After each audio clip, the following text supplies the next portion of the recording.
Hello everyone and welcome back to another Spellbreak gameplay video. In this one we're going to teach you how to play a few mind games with the opponent. Now I'm playing a few mind games with myself there as I just accidentally aim in the wrong direction. But what's good is that I did find a dash on drop here, and because he is spamming his lightning here, my Toxic Cloud was able to stun him. I'm able to land some good damage here. I dodge out of the way of his lightning strike, and I'm able to kind of loop around. The third party isn't really going to matter here. He's not really hitting his shots, although he did hit one on my opponent, which is nice. I'm just going to get right in here for a nice quick exile, and I am running scavenging, so it is going to restore me quite a bit, and recovery coming in clutch as well. Also running Runic Fluency for just a little bit more movement. Always great on a Toxicologist build, which is the class I'm running. You can tell by the Vanishing Mist. And I'm actually going to get collapsed on right here, but I know I can't take the fight. I'm only on like about 50 HP, and there's no way that this ends well for me. So I'm going to go ahead and dip out. I have been forced off of my main loot spot, but there is another one over here I know because I do have good map awareness here. So we're going to go ahead and loot up over here in this house instead. Now, what I was saying is that Vanishing Mist dodge at the very beginning, back towards the Halcyon area, I timed that to where I would level up and then go ahead and put down the Vanishing Mist right when I cross the line so that I can go ahead and dodge out of the way of the stone. Now I'm going to pick up that one here. It's going to be useful for later. Just waiting for that Boulder Fall sorcery to pick back up. We're going to go ahead and loot up just a little bit more. Nice little belt I find there. Getting all red up, getting those talents in. Most important of which going to be scavenging and recovery. The great thing about Runic Fluency is that its value is basically just there on no scrolls. And I do see this person out here, so I'm going to throw a boulder, then a Toxic Cloud, and then this is just a run-on-site scenario. Pretty easy. So I am going to swap out for a better stone right there. I'm jumping around, making sure to spam F as I'm getting out of the way of all the toxic damage. I am going to opt to take the fire instead, just for dragon fire purposes. And I went ahead and opened up tab and I resort my loot. Very important to do if you're a very comfort style of gamer here.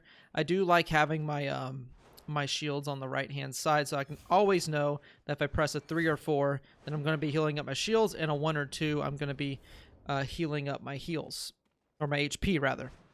So I am going to loot just a little bit more. We are going to have a lot of downtime starting right about now, and it's just going to be me looting up quite a bit. I know that I don't really want to pick any fights just yet. I would like to have some better boots and definitely some more talent scrolls read up. And they tend to come in a pretty good number. That's a nice shadow step I found there as well. As soon as I get Outbreak, that'll definitely be feeling pretty good. We're going to stick around here in the Gritfeld area, then opt to dip towards the Lowland Outpost area.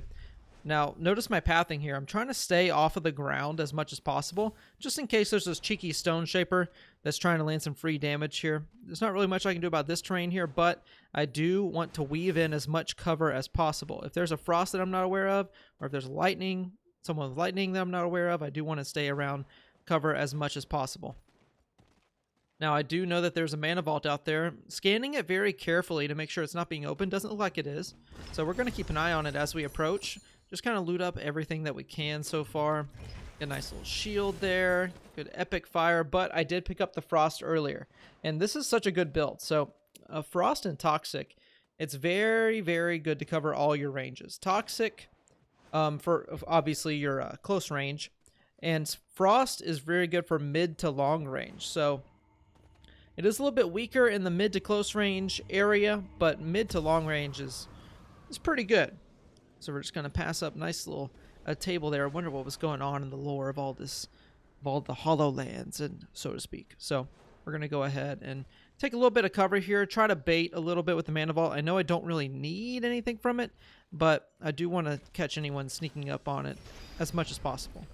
Now, for some reason, I don't pick up that quite yet, not right away, but that legendary Frost is going to be so good. The max damage of 72, no damage modifiers on my class except for the Outbreak, so we're going to be feeling pretty good about that one. And just a little bit more dead time. Now that's very interesting what I do here. I do go ahead and ping the scroll just to double check the color. It's much easier to see on the icon than it is on the actual scroll, so you can just give it a quick ping to yourself just to confirm what color it is, what stat it's going to do, and it's really nice. So my main goal of coming into Lowland was to find players to exile. but I didn't find any. So at this point, I'm just saying, let's get towards the central of the zone. Let's stay as high above the ground as we can. Let's get on this mountain. Let's try to scout a little bit, and let's see if we see anybody. So that's kind of my whole game plan here, staying very careful. Trying to keep my eye open for any stone shapers that could send a shockwave down the side of this mountain. And I don't see anybody here. That little ting of the lightning does distract me a little bit, but this mana vault's closing, so I know someone's here, and I'm just going to bide my time and wait. Wait for it, shimmy, and now there's some free frost damage. I have the advantage, jump in with some outbreak, and that's all she wrote. Lots of legendary loot from that mana vault. Thank you, Mr. Loot Delivery Guy. We're going to sort the big potion all the way to the right, and we're going to get that epic toxic. Now, same deal. We're going to be staying on the high ground and just looking for anybody that we can see. Nobody over here quite yet, so we're going to go even higher. We are going to turn right, and we're going to go up here. Now, I do spot a little cartographer out here, and I just missed the frost. I didn't really think that I was going to really hit that, but it would have been nice. Would have been a nice clip that I could have saved for later, for sure. But I do want to put as much cover between me and the cartographer as much as possible whenever I'm approaching them, so trying to stay out of their line of sight. I do notice some fresh loot over here and take a quick look. It doesn't look very touched, but there is no one over there, so we're going to just hang out on the top of this mountain here. And this is very important. I'm surveying the land. I'm looking for any sort of afterglows, any sort of off colors, listening for anything, and it's a very quiet game so far. Now here in just a second, you're going to see something spectacular happen, some long-range fireballs, and this is where the mind game starts setting in. I am rapid firing my frost to let my opponent know that, hey, I'm a bad player. I don't know how to really deal with this frost that I have here, so he's going to think this is a free approach. I'm going to do some target practice, and then here's a free snipe. Easy. Now I know I have the advantage. Can't hit the frost, but we're going to go in with the outbreak. There's one outbreak. There's the toxic slap, and then a dash into the outbreak. Easy peasy, my scavenging, recovering every single piece of armor that I lost. Isn't that fantastic? And that's something you can do in your games too. If you feel like you're good enough, if you feel like you can style on an opponent, go ahead and try to like throw them off a little bit. Sometimes the mental game is just as important as your mechanics and as much as your movement. If you can kind of lull them in a state to where they think that they're so much better than you and this is going to be an easy fight, then you can make them get complacent and you can make them make mistakes. And that's exactly what's going to happen in this next fight. So I do miss my first two shots. I will say that. Spoiler warning for about 5 seconds. There's one, and I'm going to miss the second one as well.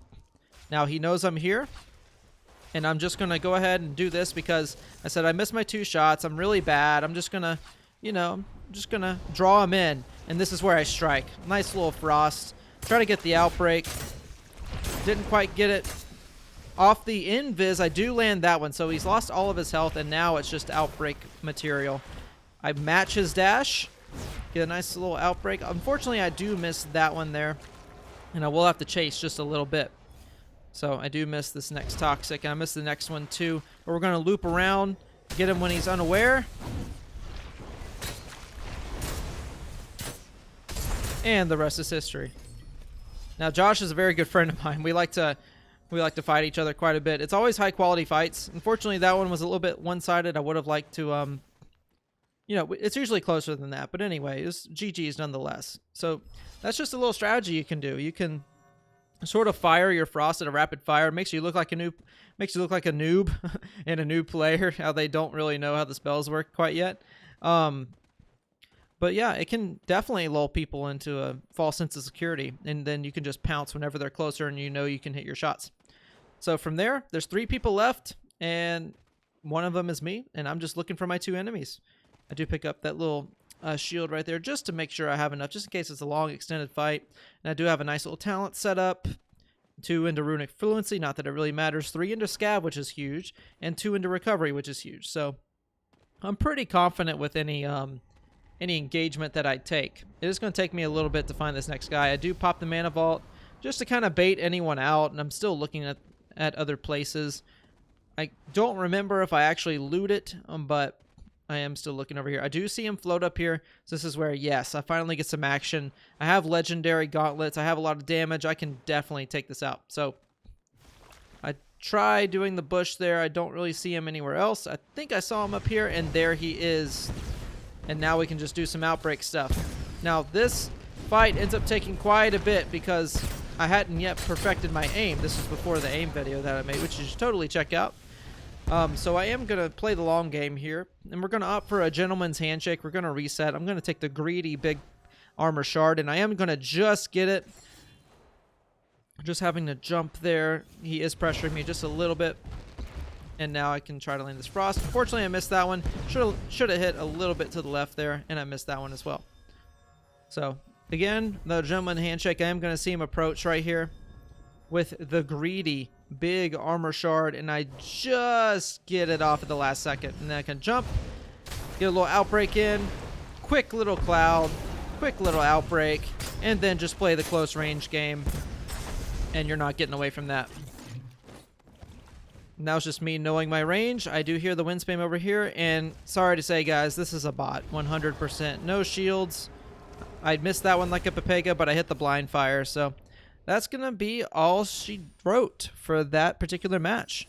And you can see those stats there. 7 exiles, 1,293 damage dealt. I'm feeling pretty good about that. So guys, thank you all for joining me on this little gameplay. If you did like the video, please be sure to like and subscribe. Be sure to follow all my socials down in the box. Keep in mind that my Twitter did change, and I have it changed there in the box. Make sure you go ahead and follow the Twitch, where you can find me practicing my casting as well as playing this lovely game we call Spellbreak. Thank you all for joining in, and y'all have a wonderful day.